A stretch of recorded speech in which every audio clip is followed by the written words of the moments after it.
Kamu pernah nggak sih merasa sudah berusaha keras, sudah coba ini itu, tapi tetap aja hasilnya nol besar? Atau mungkin kamu sering lihat orang di sekitarmu yang punya potensi besar, pintar, rajin, tapi tetap gagal mencapai impiannya? Kalau iya, kamu nggak sendirian. Banyak orang mengalami hal yang sama. Tapi, tahukah kamu ada satu hal penting yang sering banget luput dari perhatian kita? Dan inilah yang diam-diam jadi penyebab utama kenapa banyak orang gagal. Sebelum kita bahas lebih dalam, coba pikirkan ini, bayangkan kamu lagi mendaki gunung tinggi. Kamu sudah bawa semua perlengkapan, tenda, makanan, jaket hangat, semuanya lengkap. Tapi ternyata, kamu salah ambil arah. Kamu jalan terus ke sisi yang salah, dan makin jauh dari puncak. Apakah perlengkapanmu berguna? Mungkin. Tapi kalau arahnya salah, semua usaha jadi sia-sia. Dan itulah analogi dari kesalahan yang banyak orang lakukan dalam hidup mereka. Sekarang pertanyaannya, apa sih satu hal itu yang bikin banyak orang gagal? Jawabannya sederhana, tapi dalam, kurangnya kesadaran diri. Yap, self-awareness. Banyak orang gak benar-benar mengenal dirinya sendiri. Mereka gak tahu apa yang sebenarnya mereka mau, gak sadar apa kekuatan dan kelemahannya, dan parahnya mereka sering menjalani hidup dengan skenario yang ditulis orang lain. Kita tumbuh dengan banyak, seharusnya. Kamu seharusnya jadi ini, kamu seharusnya kuliah di sana, kamu seharusnya kerja di sini, menikah umur segini, punya rumah sebelum umur 30, dan seterusnya. Tapi pertanyaannya, itu keinginan siapa? Apakah benar itu yang kamu mau? Atau kamu hanya menjalani hidup berdasarkan harapan orang lain? Kesadaran diri bukan soal tahu kamu suka kopi atau teh. Ini soal paham kenapa kamu membuat keputusan tertentu.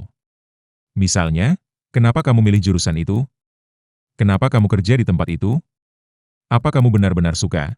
Atau cuma karena ikut-ikutan, takut kecewa orang tua, atau takut dibilang gagal? Tanpa kesadaran diri, kita gampang banget terseret arus. Kita kerja keras, iya. Tapi untuk sesuatu yang sebenarnya nggak kita cintai. Kita bangun pagi, lembur malam, tapi hatinya kosong. Lama-lama capek, burnout, lalu menyerah. Dan dari luar, orang lihat kita gagal. Padahal masalahnya bukan di usaha kita yang kurang, tapi dari awal kita nggak tahu arah. Gini deh, kamu bisa punya mobil Ferrari tercepat, tapi kalau kamu nggak tahu mau kemana, kamu bakal muter-muter di jalan tol tanpa tujuan. Akhirnya bensin habis, kamu berhenti di pinggir jalan, frustasi, nyalahin mobilnya, padahal masalahnya cuma satu, kamu nggak tahu mau kemana. Nah, kabar baiknya, kesadaran diri itu bisa dilatih. Mulailah dengan bertanya ke diri sendiri. Sebenarnya apa sih yang aku cari dalam hidup? Apa hal yang bikin aku merasa hidup? Kapan terakhir kali aku merasa benar-benar bahagia tanpa harus berpura-pura? Pertanyaan-pertanyaan ini sederhana, tapi bisa jadi pintu menuju perubahan besar. Berhentilah membandingkan diri dengan orang lain. Hidupmu bukan perlombaan lari. Setiap orang punya jalannya masing-masing. Kamu bukan gagal hanya karena orang lain sudah sampai duluan.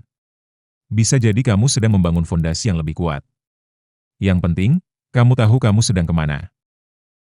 Ingat, bukan kerja keras yang bikin sukses. Tapi kerja keras di arah yang tepat, dan arah yang tepat cuma bisa kamu temukan kalau kamu sadar betul siapa dirimu, apa nilai-nilai yang kamu pegang, dan apa yang kamu mau capai. Banyak orang gagal bukan karena mereka malas, tapi karena mereka terlalu sibuk mengejar sesuatu yang bukan milik mereka. So, kalau kamu sedang merasa stuck, gagal, atau kehilangan arah, jangan buru-buru menyalahkan dunia. Tenang. Ambil waktu sebentar. Diam. Dengarkan dirimu sendiri. Mungkin jawabannya sudah ada di sana selama ini, kamu hanya belum sempat benar-benar mendengarkan. Kalau kamu suka konten kayak gini, jangan lupa like, share ke temanmu yang butuh, dan tulis di komentar. Menurut kamu, seberapa penting sih mengenal diri sendiri dalam hidup? Sampai jumpa di video berikutnya, dan semoga setelah ini kamu bisa mulai menang di medan perang yang benar.